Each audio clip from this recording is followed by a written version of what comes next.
तरुण शर्मा हमारे संवाददाता नई दिल्ली से हमारे साथ इस वक्त कार्यक्रम में हो रहे हैं शामिल। आइए उनसे करते हैं मुलाकात। तरुण, बताइए क्या है बड़ी खबर आपके पास? बिल्कुल सर, मैं बताना चाहूँगा जो खबर है वो पेट्रोलियम सेक्टर से जुड़ी हुई है। नवंबर के अंदर किरीट पारेख ने अपनी रिपोर्ट दी थी कि किस तरीके से प्राइसेस रखे जाएं नेचुरल गैस के। उस रिपोर्ट का पेट्रोलियम मिनिस्ट्री ने पूरी तरीके से मान लिया है। दो बड़ी रिकमेंडेशन थी किरीट पारेख कमेटी की। एक थी कि जो प्राइसेस हैं उसका लोअर प्राइस $4 MMBTU रखा जाए और जो अपसाइड है वो 6.5 MMBTU रखा जाए। तो इस रिकमेंडेशन को पेट्रोलियम मिनिस्ट्री ने मान लिया है। और दूसरा था कि जो प्राइसेस हैं वो 2 जनवरी 2027 से उसको डीरेगुलेट कर दिया जाए, वो अपने हिसाब से प्राइसेस कंपनीज रख सकती है। तो इस रिकमेंडेशन को भी पेट्रोलियम मिनिस्ट्री ने मान लिया है। पेट्रोलियम मिनिस्ट्री ने एक draft cabinet note finance ministry और नीति आयोग को भेजा है। जनवरी के तीसरे हफ्ते में ये नोट भेजा गया है। अब नीति आयोग और फाइनेंस मिनिस्ट्री के रिकमेंडेशन के बाद उस रिकमेंडेशन को इस ड्राफ्ट नोट में सम्मिलित किया जाएगा और उसके बाद इसको कैबिनेट के लिए भेजा जाएगा फाइनल अप्रूवल के लिए।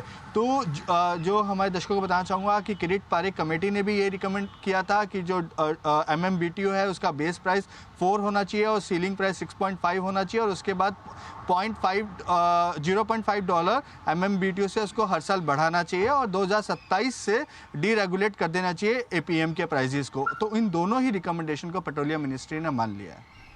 ओके, तो बड़ी खबर आ रही है सर। एक तो फ्लोर प्राइस हमें मिल रहा है गैस के लिए, ये तो बड़ी चीज़ है। अब हर 6 महीने में आपको ये गैस नहीं करना पड़ेगा कि एग्जैक्टली कहाँ पर आएंगे। एक फ्लोर आपको एक रेफरेंस रेट मिल जाएगा और दूसरा 3 से 4 मे बी 5 साल में पूरी तरह से डीरेगुलेट हो जाएगा। दीप, ये MGL, IGL जैसी सिटी गैस डिस्ट्रीब्यूशन कंपनियों के लिए बहुत बड़ी खबर हो सकती है और इन कंपनियों की री रेटिंग हो सकती है जी। क्योंकि अगर ये होता है तो आने वाले सालों में 1.5% से लेकर 5% के बीच में इनके मार्जिन्स बढ़कर आएंगे, प्रॉफिट बढ़कर आएगा, ये आप मान कर चलिए। क्योंकि इनकी कॉस्ट आपके लिए फिक्स हो जाएगी, वो फ्लोर हो जाएगा, तो आपके लिए नीचे की रिस्क खत्म हो जाती है। करेक्ट। उसके अलावा EPS में इनका जंप्स 25 से 30% का बनेगा, जिससे और दूसरा ये वॉल्यूम्स आपके बढ़ेंगे, हायर वॉल्यूम्स, हायर रियलाइजेशन।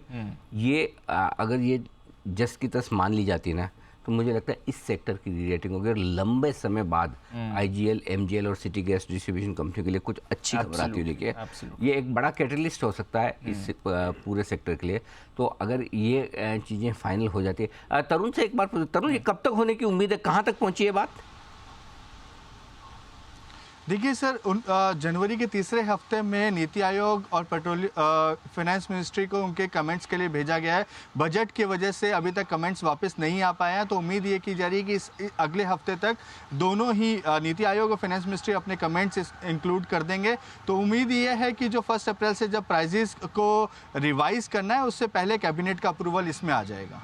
तो बहुत जल्दी आने की उम्मीद भी है और लगभग फाइनल स्टेज पर। तो ये दोनों ही तरीके से इन कंपनियों के लिए बहुत ज़बरदस्त बात होगी।